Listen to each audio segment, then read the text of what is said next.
Hey everyone, we're gonna do a recap of New Brunswick and let you know how it was. The first day we Candace drove us across the Confederation Bridge, and we biked to Shediac. It was only about 73 kilometers, but that's what worked out with camping. It was all along the ocean, so nice ride. My first impression of New Brunswick were people were super kind. We Someone just stopped to tell us there was a detour ahead, and so we didn't have to bike an extra 10 kilometers there and back. He actually made a point of coming back to tell us. And then Nikki got a flat tire, and we were changing our tire on the side of the highway, and a man stopped to help us. So far, really kind people, and really impressed with New Brunswick. So day 2 in New Brunswick, we did 48 kilometers. We had to do an evening ride just because we had to get a bunch of repairs and done in the morning. We were able to get our muffler welded and repaired. Super nice. Again, way less than we thought. And then we went to get our tires filled, and they had to take a tire off to fill the inside one, and they did it all for free. And then we got propane, and they filled it for free. So it was just super kind, such amazing people, and definitely the trip's been hard, but kind of the thing that keeps me going is just people showing kindness like that. It was really helpful. It was nice doing more of an evening ride. We were coming into our campsite, and the sun was setting over the water. It was all along the ocean, so very scenic. I also felt very safe in my chair that day, which is really nice. Kind of takes the stress off. Today we did a bit of a longer ride, 108 kilometers.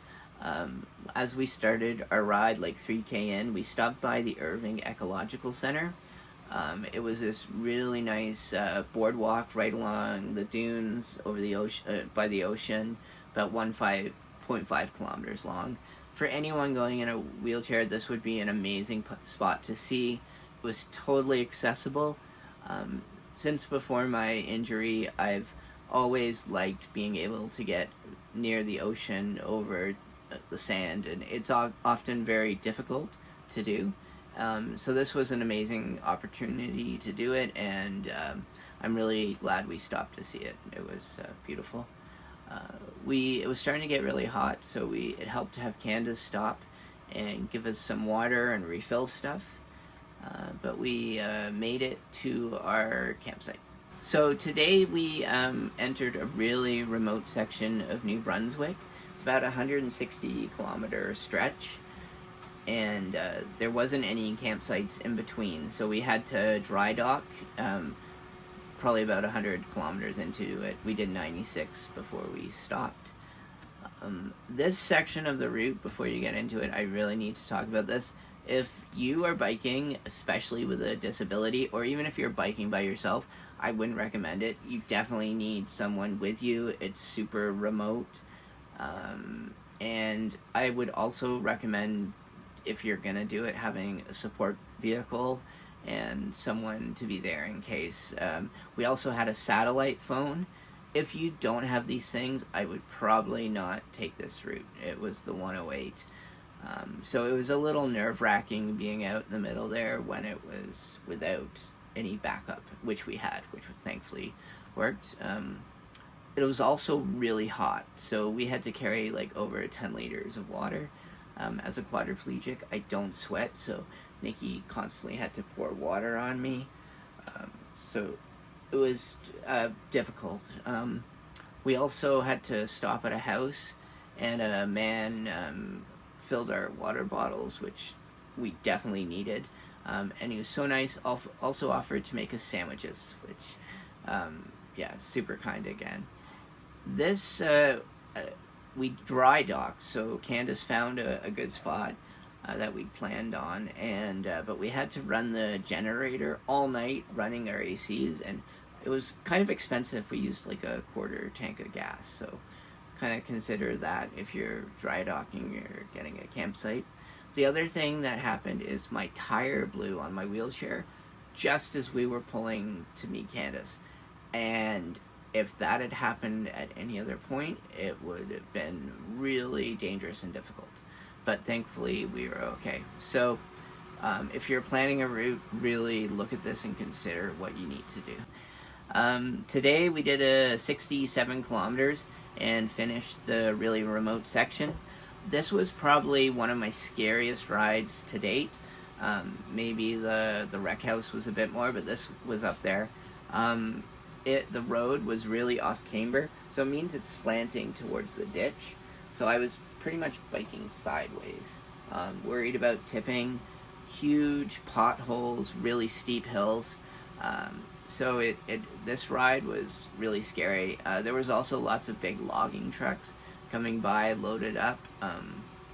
So yeah, it definitely worried me a lot. But we made it to our campsite, the Plaster Rock Tourist Park.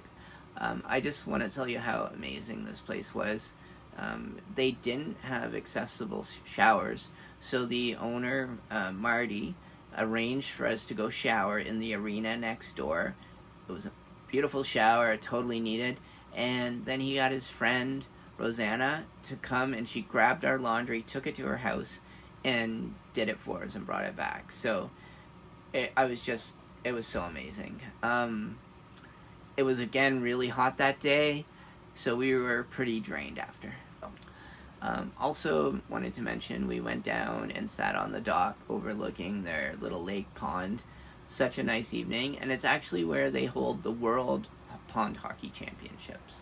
So it was kind of cool to see. Today we did 54 kilometers to Plaster Rock to a campground past Grand Falls.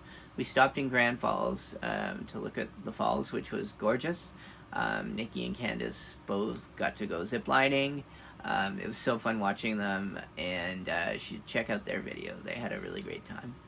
And we got to the campground, and they had this man-made lake with water slides, and I wanted to go on them, but they would not carry me up and put me down the slides. So. But still a fun night. Biked 54 kilometers again into Edmundston. The ride was really flat and relatively easy and safe, but that morning I had a lot of bowel issues, so I felt super drained.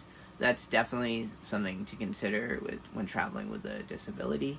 It definitely comes into the equation.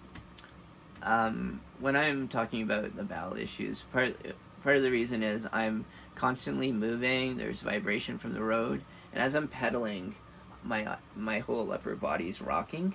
I'm also drinking a ton of water and eating really well, lots of vegetables. So my body was definitely clearing stuff out. I probably had 10 pounds of poop. And it is good for my body. Like, I do feel better. It helps with neural pain. So it's definitely a positive. It's just having to deal with it and figuring it out and not start a ride if I'm feeling uncomfortable and getting it sorted. If anyone wants to ask me more about this, anyone with an injury or a caregiver, please call and I'm happy to talk about anything.